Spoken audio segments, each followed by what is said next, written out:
Hi, it's Paul, and today I'm an old man with a couple of answers on the install of my decking, which is in a couple of other videos that you can see. I'll put links to them in the description.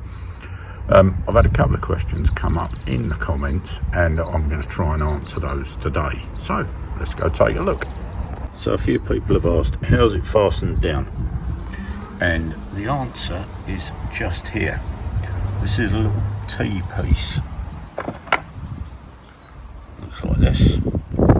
Single hole in the middle, and that goes into a slot in the sides of the decking. In this particular section at the end here, I've machined my own slot in the end with a router so that I could get the board up relatively close to the picture framing, which is going to answer another question, and I'm going to take this off in a moment. And it's a little bit of a jigsaw puzzle, in that you've got to take stuff off in the right order, because you'll have put stuff on in the right order. That may not make sense, but I'll try and make it so. So if I just undo this fastener or undo this fastener, I can't just lift this board out, because it's going to try and lift the end of this board, and it's going to try and lift the end of this board.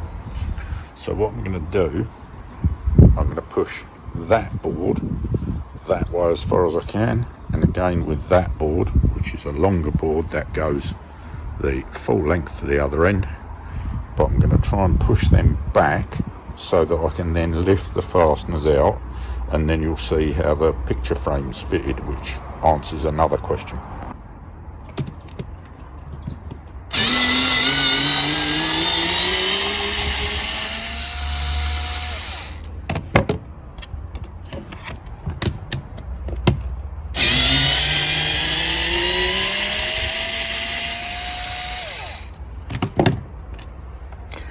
If you buy the stuff as sort of like I'll almost call it a kit, a complete set from EnviroBuild, you can spec it to come with all the fasteners, and that includes your T-pieces, your screws, your special screws for the T-pieces, and it also comes with a decking spacer, which you can debate exactly what spacing you want with your decking. I think I used 5mm, can't remember now. Yeah, the 5mm one fits, so that's probably right. So what I'm now going to do is try and lever this board across and this board across, because I need to do that. You need to be a bit careful, because if you lever too hard you can dent the wood. So just make sure you're a bit gentle with it. Maybe use a wider lever than me to give it a bit more bearing surface. And what I can now do, I can lever that up, and I can lever that up. Bit difficult one-handed, but there we go. Now the fasteners have come out, and what I can do now is knock it towards the board,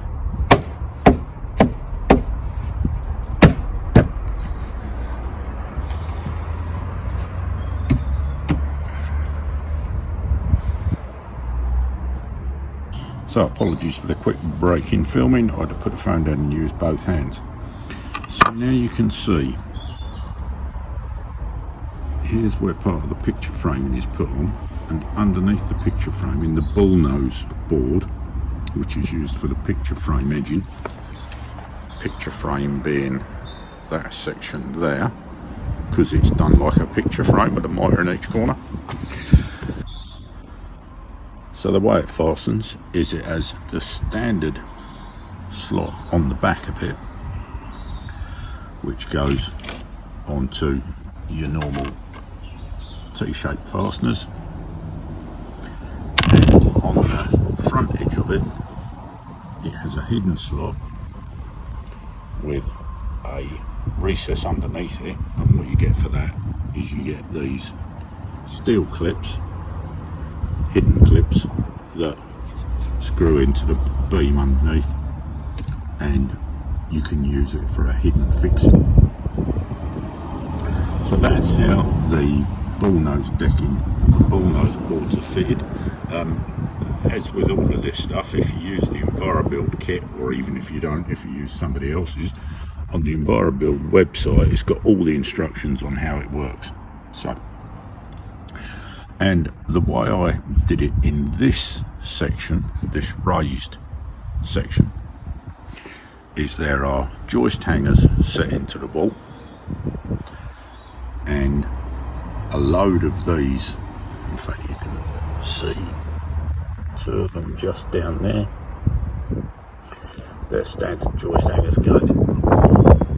And on the joist hangers, I set these short joists that are about 600mm long at, I think, 400mm spacings from memory, can't remember now. They run right the way along, and the boards run this way. As you can see, the rest of the deck, the boards run that way. That was deliberate. That's the look we wanted. We didn't want it all running in that direction. It would have actually been easier, but there you go. We wanted one set running lengthways and one set running sideways, if you like. So we have these beams coming out of the wall, and on the edge of it I have two close together because you've got to support the rear of the board, the bullnose board, and you've got to support the front of it. So you need something out here to hold the front edge of it. And also, in our case, we needed something to connect the fascia to.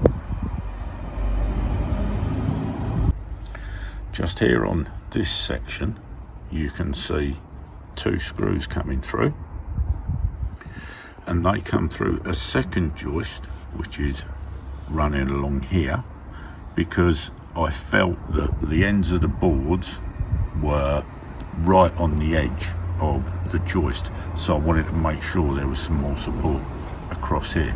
So I doubled up on this. Didn't need to really, I could have run it halfway across the joist exactly as I've done, but at the time I didn't know how far it was going to move backwards and forwards, and so that's the way I did it.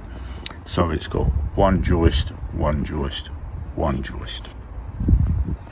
Quite expensive on, quite consuming on material, but hey ho, got the desired effect.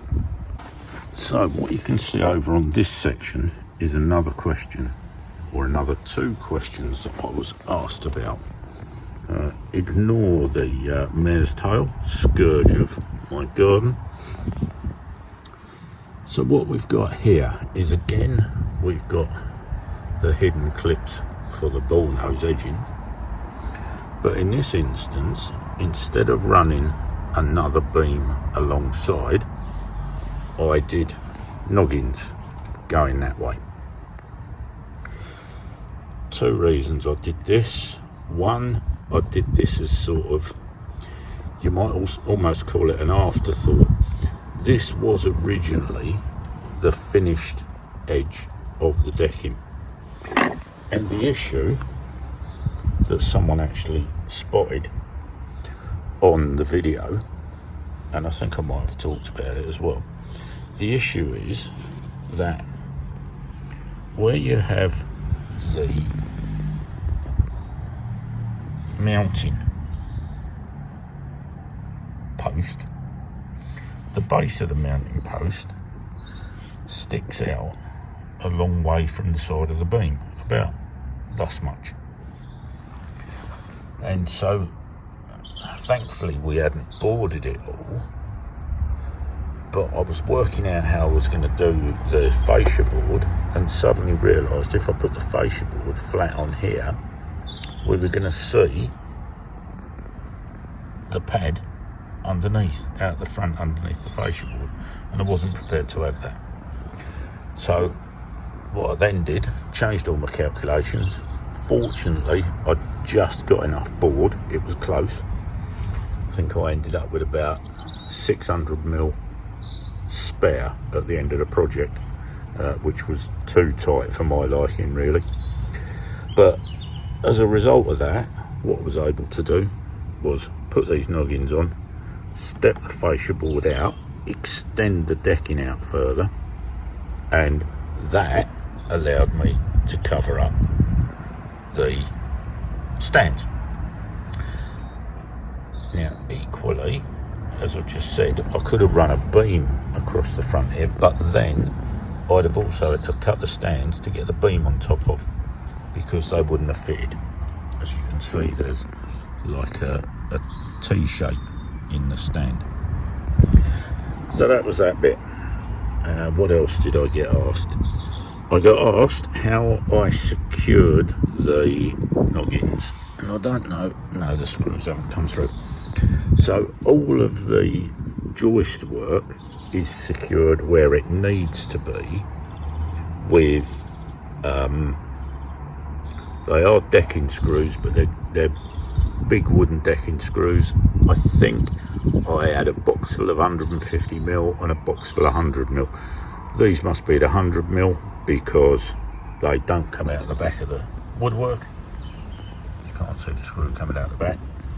But essentially all I did was drill a pilot hole through that way, 2 of them, one at high level, one at low level, which you can't, or you can almost see the head of it. I don't know if you can see that just down there. That's the flat head of the decking screw. So I had some of them, and I had some 150mm ones as well, which are the ones that you saw over on the other corner. They were great.